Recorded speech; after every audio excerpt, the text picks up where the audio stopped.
evening and welcome to Athens City Council. We're in regular session tonight on Monday, October 15th, and the time is 7 p.m. Our first item of business is to establish a quorum, and all members of council are here tonight. Next item of business is disposition of the minutes for the regular session held on October 1, 2018. I have a motion for approval of these minutes. So moved. Second. Okay, we have a motion and second for approval of the minutes. All those in favor signify by saying aye. Aye. Opposed, nay. The motion carries and the minutes have been approved. We have time for communications. Yes, Councilmember Fall. I just want to say a thank you to the Affordable Housing Commission that has been doing a huge amount of work lately. They hit the ground running, and I have been getting really nice reports. And I wanted to say thank you to everybody. It's great. It's encouraging. Thank you. Communications from any other council members? Yes, Councilmember Katsas. Yes, thank you. I don't know if I mentioned it this month already, but I have the opportunity to mention it again, that the Athens City School Board will be meeting, their October board meeting is this Thursday, 10/18, 6:30 p.m. at the Athens High School Auditorium. Okay, great. Any other council members? Okay, we'll move on to reports and communications from other elected officials. Law Director Eliason. Auditor Hecht. Yes. Thank you. That's okay. I just want to report briefly on our audit for this year. Overall, things went really well. We didn't have a management letter, which has happened before, and that's where they let us know things that we should improve, what's going on, but they're not major items. And however, we did have two findings within our audit. The management letters aren't distributed. We send them to council members, but they aren't distributed, and they're not on the auditor's website. They're public records, and you can request them, but a finding is actually in the audit. We had two issues. They're bookkeeping issues, and the first one has to do with the general fund balance. You all understand about appropriations and encumbrances and carryover funds. So we have an accounting firm that we've had for a very long time. The county uses them, and they're great. They forgot to subtract the encumbrances because of our bookkeeping, the fund, it's not an accrual basis, it's a cash basis. So what they do is they combine our information into more of an accrual basis reporting called general ledger, and that's what the state audits. So when they were reporting our carryover in the general fund, they didn't subtract the encumbrances, which is money that's spoken for. At the end of the year, that's money that will be used to pay bills for that year that might not come in until January of the next year. Gas, electric, telephone, a lot of bills like that. So that one was about $200,000, and that was a bookkeeping error, human error, probably won't happen again. The second one had to do with accounts payable, which was kind of on my office, but it's one of those accounting things that has evolved over the years, things like the threshold for bidding and stuff like that. And so projects are always kind of an issue in tracking the money because they very often go over into 2 years and can be 3 and 4 for us often.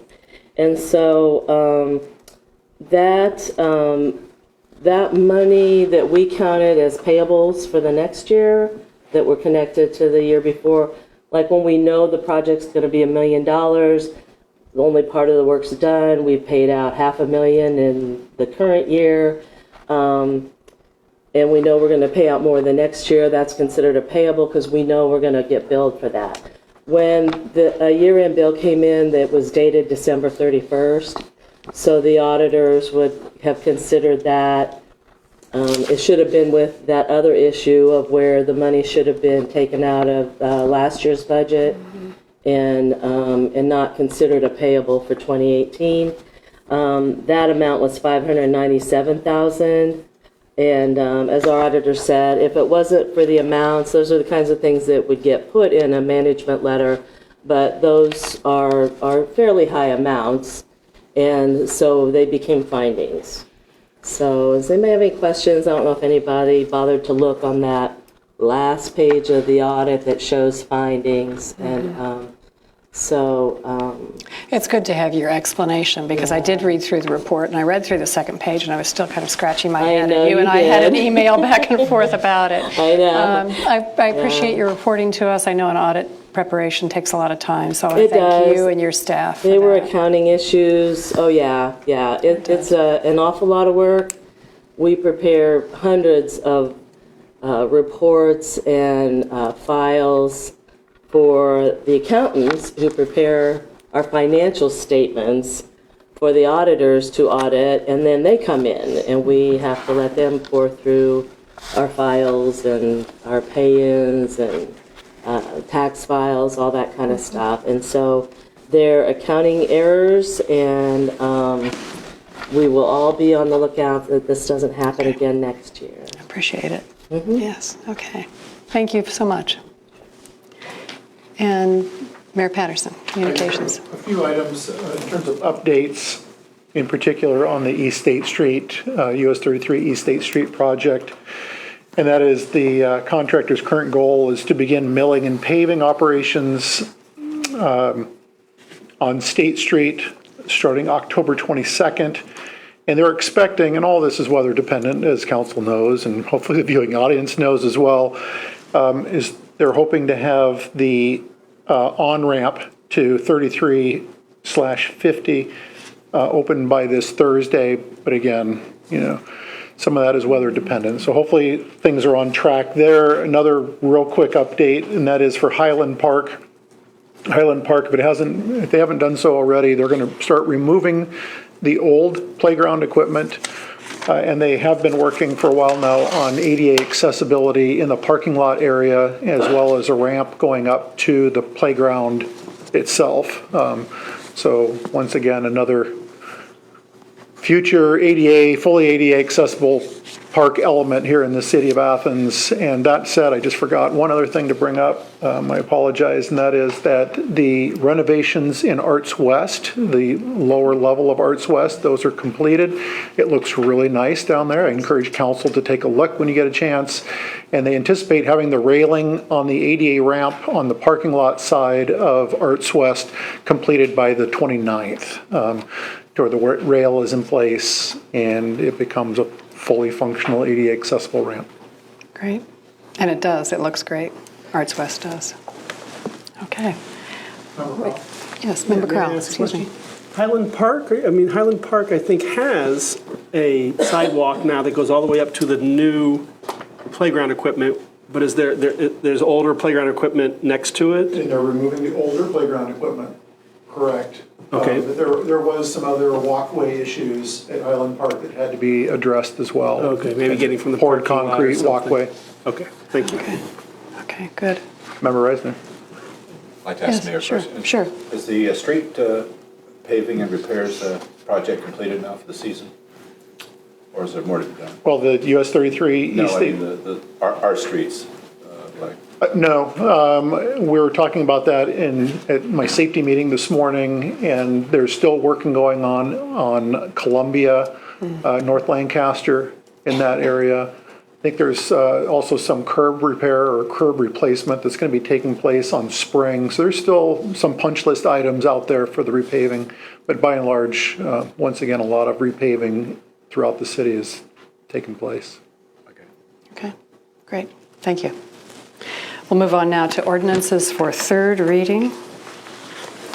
Ordinance 10218, an ordinance authorizing the Service Safety Director to enter into a contract to lease/purchase smart parking meters, introduced by Councilmember Katsas. President Nisley, thank you. At this time, I would like to amend 102-18. Second. And let me go through and read let me read it the way it was in section 1, the way it originally read. currently is, the Service Safety Director is hereby authorized to enter into a contract for the lease purchase of smart parking meters for a 5-year term effective January 1, 2019 through January 1, 2024, with the lowest and best bidder advertised pursuant to Ohio Revised Code 735.05.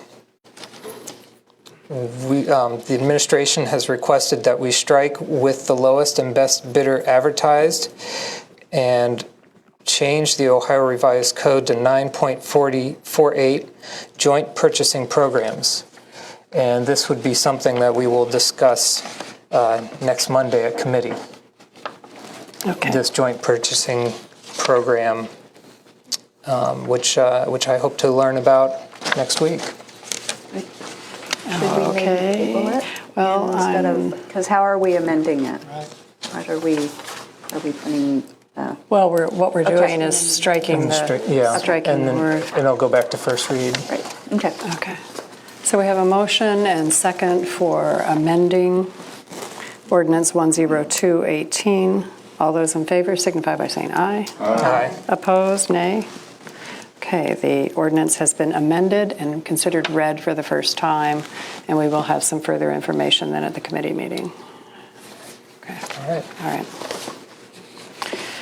Ordinance 10318 is an ordinance amending certain sections of the Athens City Code, Title 7, Traffic Code, Chapter 7.05, Parking Regulations, introduced by Councilmember Fall. Thank you. I move that we adopt 10318. Second. Thank you.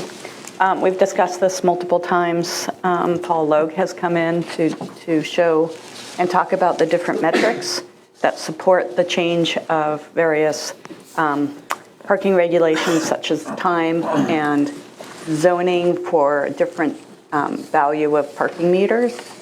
Uptown, there's some good data that has shown that we do need to keep people moving through the street level parking, and that we need to get people to our parking garage because it is being underutilized. So, and there is some talk about stuff we can do in the parking garage to make it more user-friendly. So, thank you. We have a motion and second for approval of 10318. Are there any comments or questions from council members? Councilmember Crowell. I'm curious about the connection between the ordinance we just tabled and this one. Without approving the city service director to go into the contract for the new meters, We can still We can still change establish the hours the- and everything.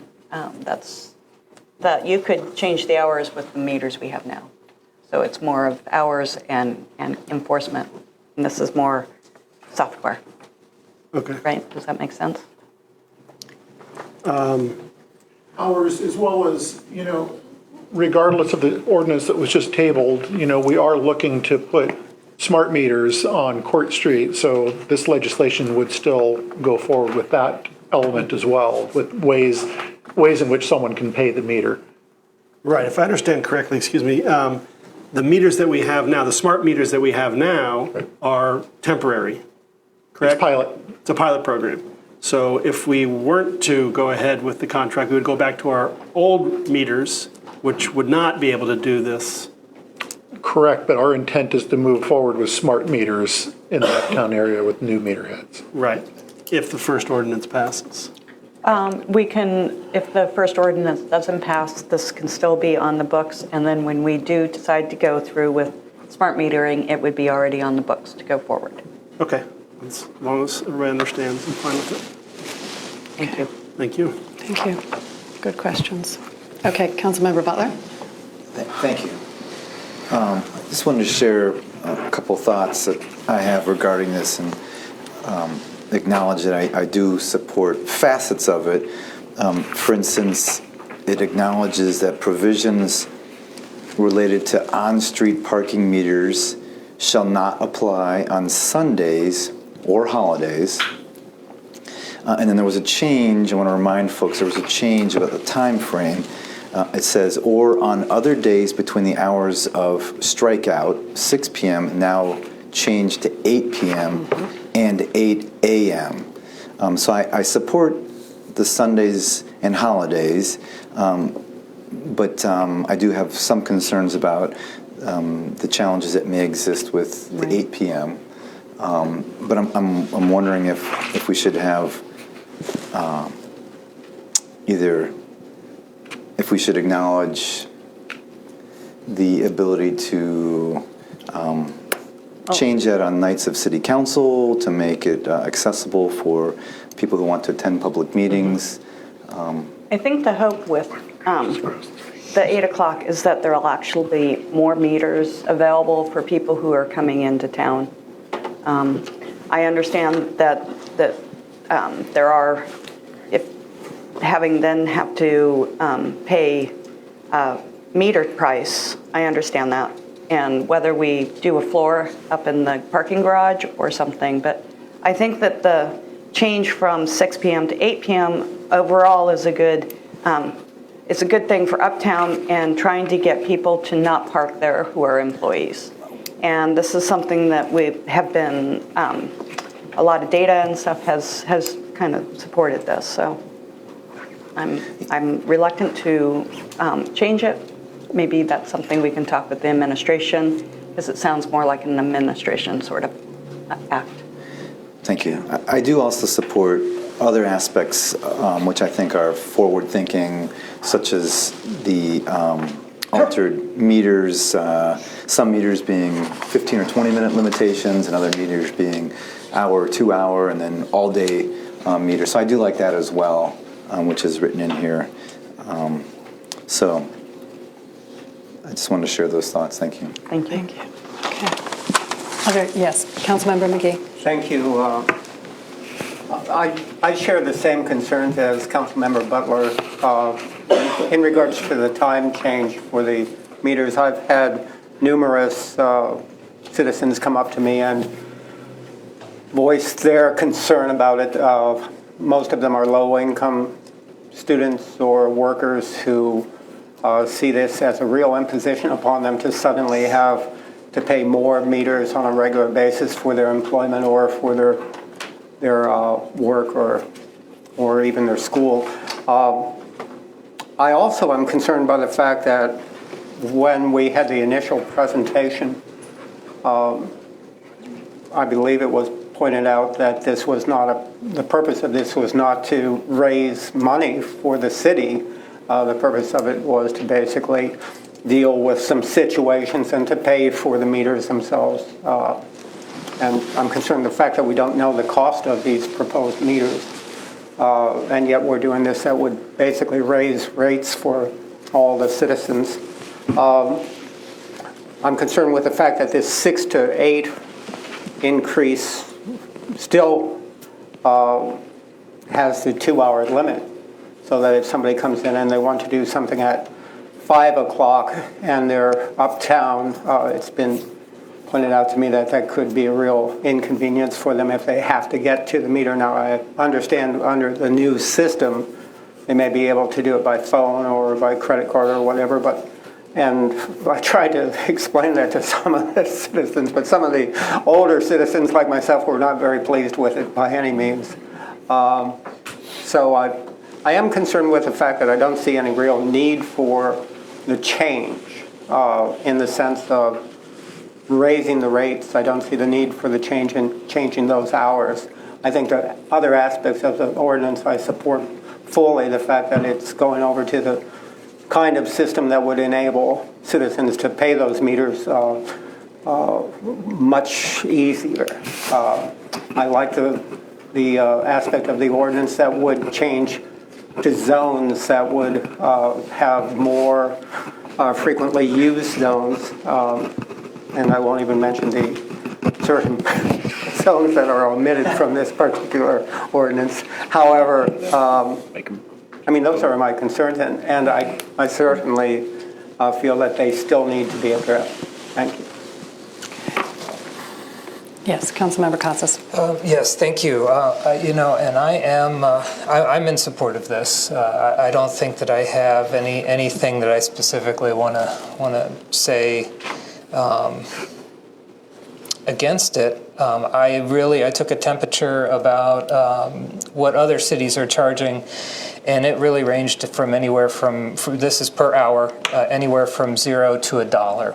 And then, looking at those specific cities, kind of looking at where their how much use was in their uptown area. That was usually when you had zero. That they were really encouraging people to come uptown because there wasn't, or downtown, or whatever the town was called. And it was to encourage people to frequent that area. We don't have that problem here. We have more of a it's inverted, where we have a lot of high volume traffic, and you still have the opportunity to actually go anywhere.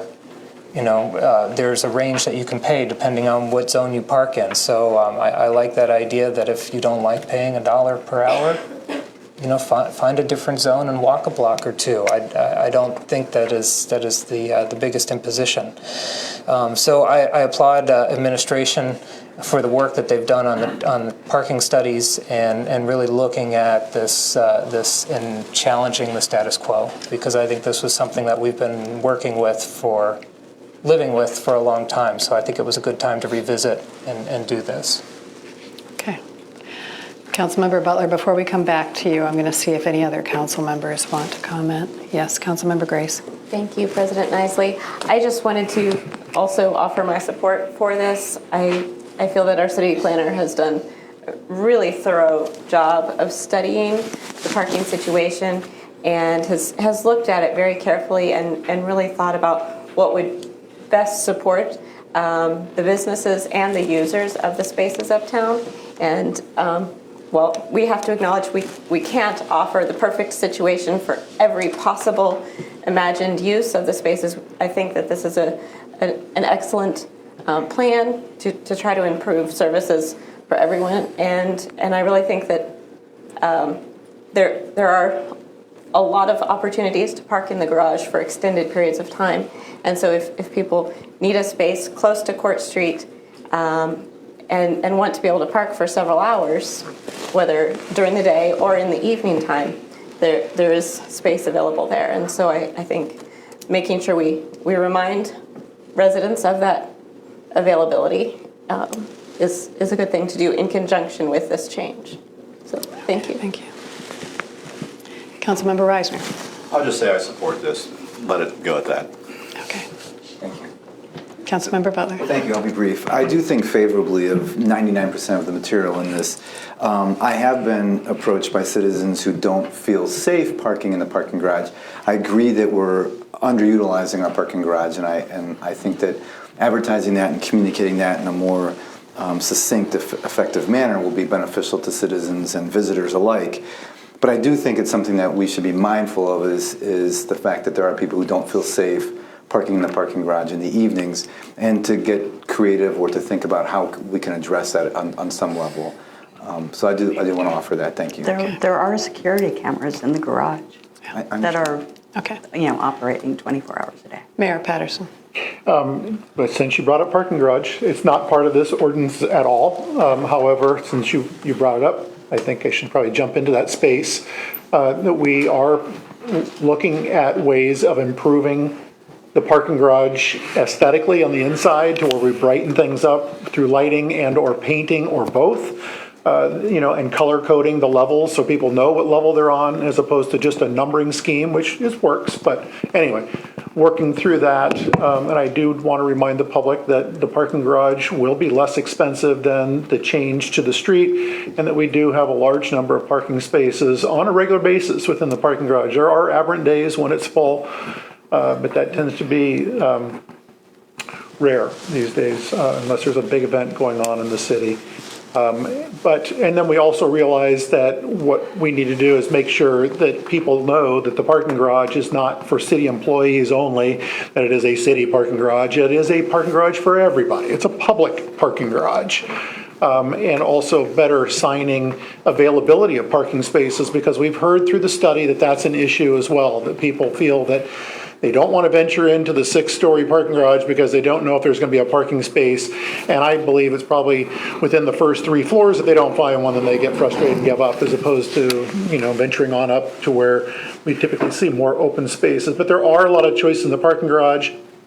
I would also contend, once again, that, for the increased parking enforcement on the street, to extend it to 8 p.m., when we extended to 6 p.m., one of the things we learned right away was how many employees were parking at those meters up until 6, because they figured, well, I can, parking enforcement ends at time X, and therefore I can park in front of my place of business, to which, in talking to business owners, some of them were rather shocked that their employees were actually parking there as opposed to letting people cycle off those meters, which is the intent of metered parking. The intent of metered parking in any municipality is to help cycle people off of the parking spaces so that your whether it's a business district or a retail district, whatever, so that customers can roll in and roll out. I agree with you, Member McGee, and I'm hopeful that some other businesses that typically shutter come 5 o'clock or 6 o'clock will venture into the world of